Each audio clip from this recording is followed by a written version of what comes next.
Buried inside Langley Files never meant for daylight. Langley whispers. Washington trembles. One file. Two versions. Someone is rewriting history. Every truth has a shadow, and in Langley, shadows win. One last file. One final warning. Inside the Langley Files, a cache of CIA documents that reveal Project Lantern was far from isolated. Whispers of rogue senators give way to encrypted tapes, double-edited files, and shadows at Langley that still silence anyone too close to the truth. The finale leaves viewers with a shocking ultimatum. Lantern's conspiracy isn't confined to Washington, it's global. If you haven't watched Season 1 and the previous episode of Season 2, do well to watch them. This episode builds on them. This story moves fast. The cover-up is unraveling now, and who do you think is pulling the strings? Keep watching, because every detail matters. If you've made it this far, hit subscribe and ring the bell so you never miss the next reveal. I want to hear your theories in the comments. Warning, this episode contains explicit contents, including crime scene photos and footage. Viewers' discretion is advised. Previously on Season 1, Project Lantern was painted as a rogue operation, a handful of powerful men using money, power, and shadows to manipulate Washington. In Season 2, Part 1, we see a hidden strategist, only known as the Architect, step out from the shadows, his influence tied to Fairfax TR, marks in a conspiracy that stretches into Washington's core. The discovery of the Black Ledger revealed how dark money built secret alliances inside the Capitol. In the Marble Room, power brokers whispered where cameras never reach, and in the Pardon Play, the Oval Office itself came under suspicion. The deeper we dig, the clearer it becomes. Lantern may never have been rogue. It may have been Washington all along. Stay with us. Season 2, Part 2 begins now. True Crimes Reporter presents The Lantern Files, The Langley Conspiracy, From Pardon to Power. Buried inside Langley, files never meant for daylight. A folder buried deep in Langley's archives, simply labeled Lantern 72, has surfaced. Inside, records that suggest Lantern had tacit approval, not from rogue senators, but from within the intelligence community itself. One file mentions a greenlight meeting in 2011, not at the Capitol, not at Fairfax TR's estate, but in a secured conference room known inside Langley as Room 4C, and the names attached: analysts, case officers, a deputy director. If true, Project Lantern wasn't just a corruption ring, it was an intelligence-backed influence operation. Former intelligence officers, their names withheld, claim they saw pieces of the Lantern files passed around under different titles: continuity funding, asset development, innocent on the surface, poison at the root. And then there's the mention of a code name, Hollowstone. No one on record admits knowing what it meant, but it appeared in 3 separate files, each time linked to Lantern. Perhaps the most damning clue, a single memo from 2012, a directive stating operations may proceed pending external alignment, oversight optional. Oversight optional. Those 2 words alone tear down the official story of Lantern as rogue. But here's the catch: the signature block is redacted, entirely blacked out. Someone powerful didn't just greenlight Lantern, they erased their own fingerprints. The Langley Files force us to ask, who inside the CIA benefited from Lantern's reach into Washington? And why now, after a decade, are these files surfacing? Some whisper it was a leak from inside Langley itself. Others believe it was bait, a distraction. But one thing is clear: whoever controlled Lantern wasn't just manipulating politicians, they were rewriting the rules of American power. And next, a recording. One never meant to leave Langley's vaults. A voice, familiar to Washington, whispering in the dark. Welcome to Echoes of Midnight. The next day started not in the daylight of hearings or leaked memos, but in the shadows of a tape recorder smuggled out of Langley by a man who claimed he could no longer carry the weight. The tape, labeled Midnight 12, opens with the faint hum of a secure room. Then, a voice. Deep, deliberate. The words, "Lantern is operational. Fairfax TR is secure. Marks will comply." A sitting senator's name, spoken in what sounds like a midnight planning session. And in the background, a second voice. Whispering, impossible to identify, but investigators claim it belonged to someone who sat, not in Congress, but in the Oval Office's inner circle. The tape refers to a meeting at the Crescent, an old townhouse on Massachusetts Avenue, once rumored to be used by private lobbyists for hush-hush negotiations. But here's the problem. No records place Fairfax TR there. Not that night. Not ever. So was the tape authentic or a carefully planted ghost? Analysts who studied the audio claim the reverb matches that townhouse's basement, a room soundproofed after Watergate. If true, the Crescent wasn't a lobbyist's lair. It was a lantern command post. One voice repeats a chilling phrase: "Midnight holds the keys." What did it mean? Keys to bank accounts, to blackmail files, or to the ledger itself? Cross-reference notes suggest midnight wasn't just a code word, it was an operation, a shadow wing of Lantern, built for deniability.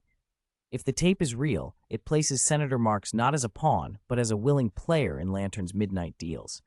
And worse, it ties unnamed White House insiders directly to the conspiracy. But skeptics argue the tape could be disinformation, a forgery leaked at just the right time to deflect attention from the true puppet masters. And if that's the case, who planted it, and why? Because just hours after the tape surfaced, the man who leaked it was found dead. And what investigators recovered from his apartment may be the most dangerous Lantern artifact yet. Welcome to the Cipher, a coded notebook filled with riddles no one was meant to solve. When agents searched the whistleblower's apartment, they expected forged documents or surveillance equipment. Instead, they found a thin black notebook.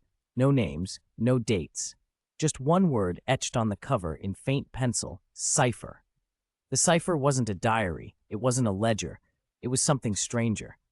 Phrases like "midnight holds the keys" appeared again, but scrambled inside riddles and numbers. Some analysts say it's a codebook designed to unlock hidden bank transfers. Others believe it's Lantern's contingency plan, instructions to revive the operation if exposed. Buried on page 12, a chilling line: "Assets may wear the mask of patriots. Trust only the Lantern in the storm." Codebreakers at Langley tried to parse the riddles. The first breakthrough: a series of number strings matched the voting ID codes of congressional bills, bills that were quietly killed in committee, bills that would have cut funding to specific defense contractors tied to Fairfax's portfolio. In other words, Lantern wasn't just influencing politicians, it was sabotaging legislation to secure billions. But then, investigators found something even stranger. Page 19 contained an acrostic. The first letter of each line spelled a name: MARS, and next to it, 3 words underlined twice: "Not the end." Was Senator Marks trying to warn someone? Or was he the one leaving a trail for his Lantern handlers to follow?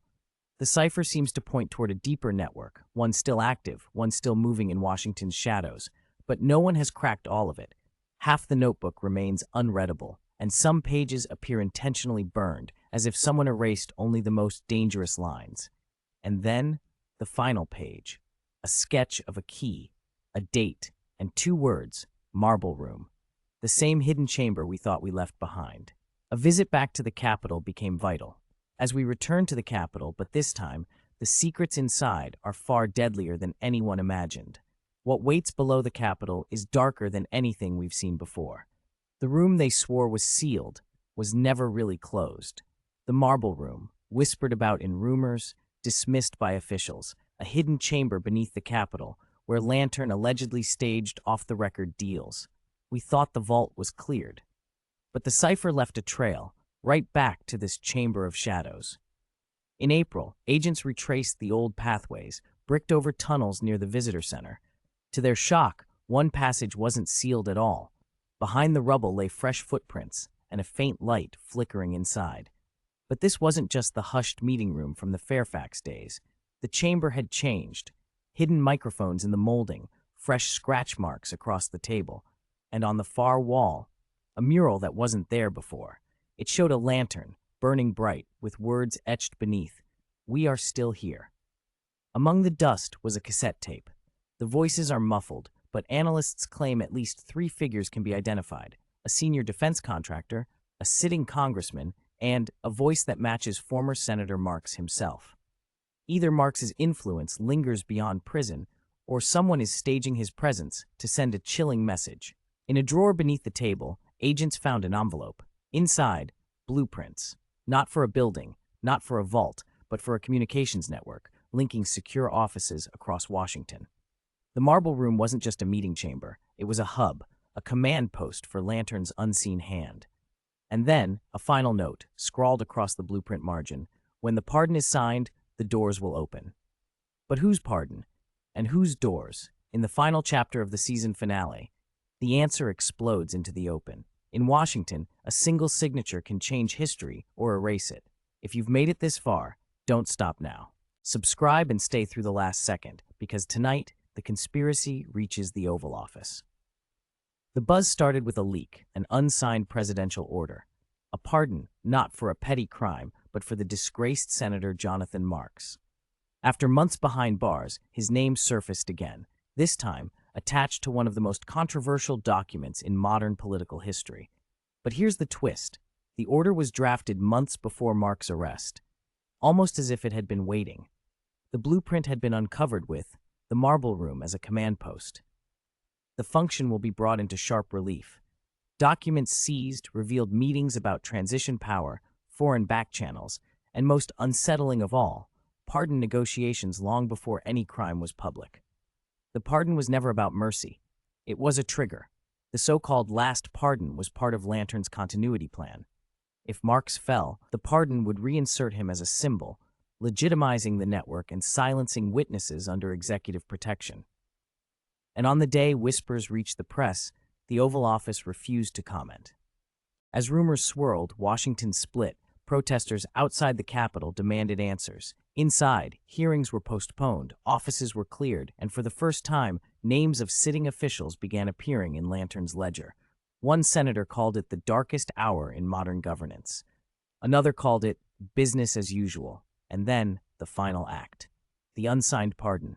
The president's pen hovered, but never touched the page. Yet the camera that captured it wasn't government-owned, it was Lantern's. And just before the footage cuts, a voice, a woman's voice, calm but sharp. This is bigger than Marks. The next name is already chosen, but Lantern's fire still burns. And if you thought the Fairfax Files were dangerous, wait until you see who steps into the light. Lantern was never destroyed. It evolved. From the ashes of Washington, a new directive rises, one written not in law, not in money, but in silence. A flash drive snapped in half and tossed into the Potomac, a terrified whistleblower being hustled into a black SUV, the Pentagon under storm clouds, a hand dialing an encrypted satellite phone, a burning document, one word visible, reactivation. Season 3 uncovers the Phoenix Directive, a plot that stretches beyond politics, beyond power, into the heart of global control. And if the Lantern Files were dangerous, this is extinction level. Season 3, the Phoenix Directive. Brace yourself, the conspiracy isn't over, it's only just begun. If you've been hooked by our stories and twists so far, don't just watch, investigate with us. Subscribe now before the next leak drops. Binge the full Lantern Files arc, from Fairfax to Langley, only here. If you thought Washington was clean, think again. Stay tuned, Season 3 is coming. Disclaimer, this series is a work of dramatized storytelling inspired by the style of true crime and political docuseries. While rooted in familiar locations and institutions, all names, events, and organizations depicted are fictional. Any resemblance to real persons, living or dead, is purely coincidental. This video is created for entertainment purposes and does not claim to present factual evidence.